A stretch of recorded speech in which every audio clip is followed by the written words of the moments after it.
YouTube. I am just doing this quick video as just kind of a rant because I've got about 20 minutes to kill, and the reason why I have 20 minutes to kill is because I got all screwed up. So this is going to be a rant just kind of talking about how truck drivers can get screwed up and what it really means when we do get screwed up for some of us. Alright, so I'm an owner-operator, independent contractor, so basically a lot of the company drivers, when they get screwed up, they get compensation. And I get compensation as well, but it's a lot less than what they get.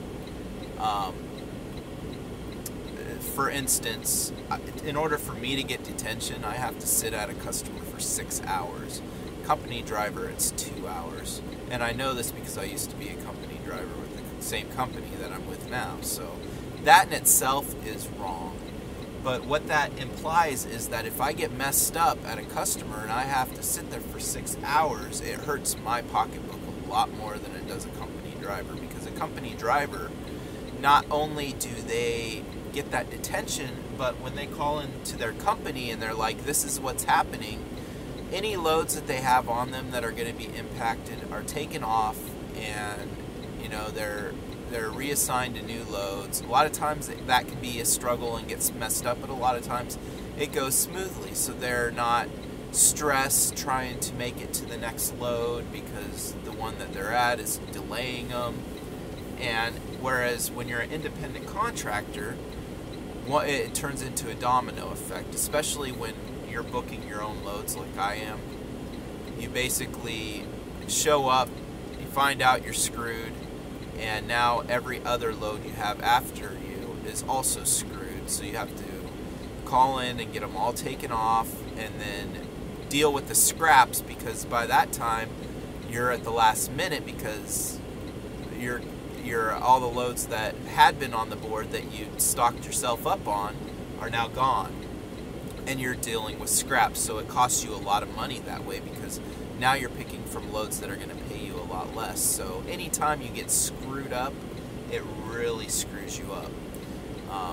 It's not just the load you're on, it's like everything gets screwed up. And I'm talking hours, like a couple hours can screw you up, because you have to book these loads pretty tight, at least with the company I'm with, because of, really, I think it's because of the people that are booking the loads. A lot of the times what they put up on the board gives you way too much time. So I'd say about 80% of what's on the board, the time frames don't work for me when I'm going to pick the loads. So I have to kind of basically dismiss 80% of the loads on the board and only look at the ones that will keep me moving, where if I pick something up, I'm not driving there and then having to shut down and wait till the next day to deliver because the load wants you to pick it up. Yeah, I have to wait 6 hours to get comped. It's freaking crazy. Hey Dustin, what's up, dude? So I mean, it's ridiculous. But what happened to me today is, actually last night I showed up to pick up a load at 7:30 at night, and it's a place that I come quite often that keeps me in my area, and this has happened to me before at this location, but never what happened this time, which is I came in last night. They said the load isn't ready anyway, so I wasn't going to get that far with it. Normally when this happens, I just call into my company and cancel the load, pick new loads, and move on from there. So this time around, I come in and they're like, no, it's not ready. I'm like, okay, well, I only have a half an hour. I probably can't even make it to a truck stop anyway, so I'm just going to shut down here and spend the night and come back and pick it up in the morning. So I'm like, okay, I'll be ready at 5. Is the load going to be ready? The guy's like, he didn't really give me an answer. I didn't really even ask the question because it was just kind of an assumed thing when, he led me to believe that the load would be ready in the morning. So I come in the morning and it's still not ready. And then I'm asking when it's gonna be ready, and they're kind of pussyfooting around. They're saying probably around 7:30, and I can't wait till 7:30. That's gonna screw everything up. So I go back in, and I've had it happen before where they've let me go with a trailer that wasn't all the way full, because all I'm pulling out of here is scrap paper bales to bring to a paper mill to recycle them. So I go back in and I'm like, okay, you know, I just want to let you know that if this load was ready right now, I could leave with it, and I wouldn't even put in for detention because, you know, I took my break and I'd be leaving out at the end of my break. So, but if I'm gonna have to wait another 2 hours for this load, I'm gonna put detention in. So that might cost you guys more to pay out the detention than for you to just cut me loose, minus the few bales that's not on this trailer.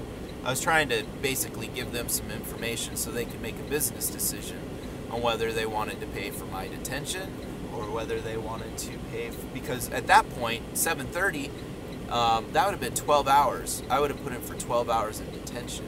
So I go out and I'm hooking up to my trailer, and the guys come out again and they're like, well, you know, we booked these loads where, you know, the time frame you're supposed to be here is, you know, 6 at night to 9 o'clock at night.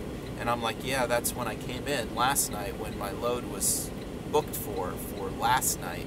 And they're like, well, you know, we can't guarantee that these trailers will be ready when you come in. And I'm like, okay, I understand that, but I was led to believe that it'd be ready in the morning.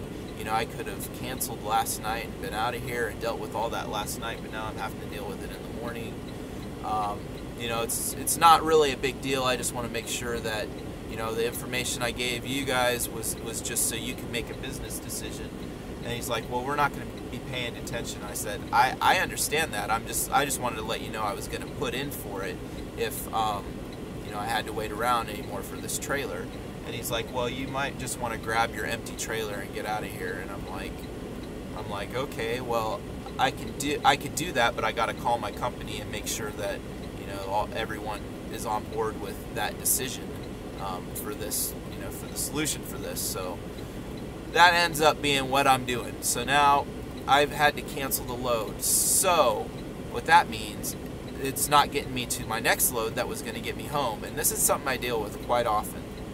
So now I called and I canceled both this load and my next load, because I would have had to drive almost 300 miles to get to my next load, and then I wouldn't have been getting paid the amount that I need to get paid to drive, basically. So I canceled that load, and now there's another load that kind of fits in perfectly that will get me home, but I'm not going to know for about 20 minutes if I'm going to get that load, because I'm waiting on support shift to end at 7, because they won't deal with the loads. So I have to wait for morning shift to come in and look at the insert that I tried to insert of this new load and actually approve it.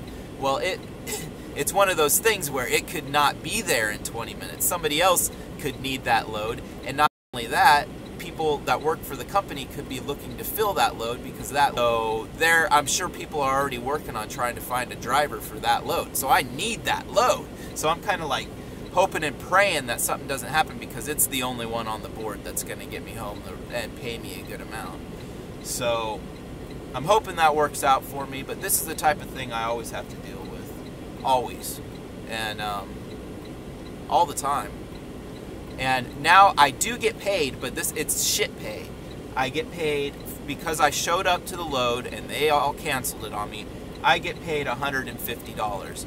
Well, that barely covers what it took me to get here, because what ended up happening was I have to get an empty trailer to bring into these places, and there was no empty trailer on my last load when I dropped off my loaded trailer.